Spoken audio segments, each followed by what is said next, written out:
आप सोचो आप स्टॉक मार्केट के अंदर ट्रेडिंग कर रहे हो एंड आपने सोचा कि जब स्टॉक का प्राइस 100 रुपये आएगा आप बाय कर लोगे, लेकिन जब वो 120 रुपये आएगा आप सेल कर दोगे। अब आपने 100 रुपये पे से बाय तो कर लिया, आप वेट करो कब 120 आएगा आएगा आएगा। आपने वेट करा, जैसे ही वो 120 आया आपने अपना सेल ऑर्डर लगा दिया, या फिर आपने पहले से भी लगाया हो, लेकिन सोचो उस 120 के पॉइंट पे कोई बायर्स ही ना हो, फिर आप क्या करोगे।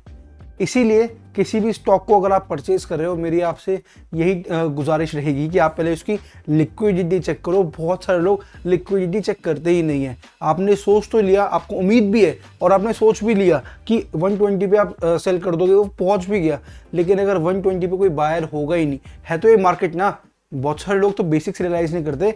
स्टॉक मार्केट है, ये बाजार है। बाजार में अगर आपको कुछ बेचना है तो कोई खरीदार भी होना बहुत ज़रूरी है, अगर आपको कुछ खरीदना है तो बेचने वाला भी होना बहुत ज़रूरी है। इसीलिए आपको 120 पे, जैसे मैंने एग्जांपल दिया, उस पर अगर आपको सेल करना है तो उस वक्त बायर होना बहुत ज़रूरी है। इसीलिए आपको जब भी आप ट्रेडिंग कर रहे हो, खासकर इन्वेस्टमेंट में आज चल जाता है फिर भी, लेकिन जब आप ट्रेडिंग कर रहे हो खासकर, आपके पास ये देखना बहुत ज़रूरी है कि मार्केट के अंदर वॉल्यूम कितनी है, ट्रेडिंग वॉल्यूम अच्छी खासी है या नहीं है, एंड लिक्विडिटी कितनी है। ये चीज़ें अगर आप देखते हो तो ही आप अच्छे से ट्रेड में घुस पाते हो, क्योंकि क्या पता आपने जो प्रॉफिट आप सोच के चल रहे हो उसको आप एनकैश ही ना कर पाओ।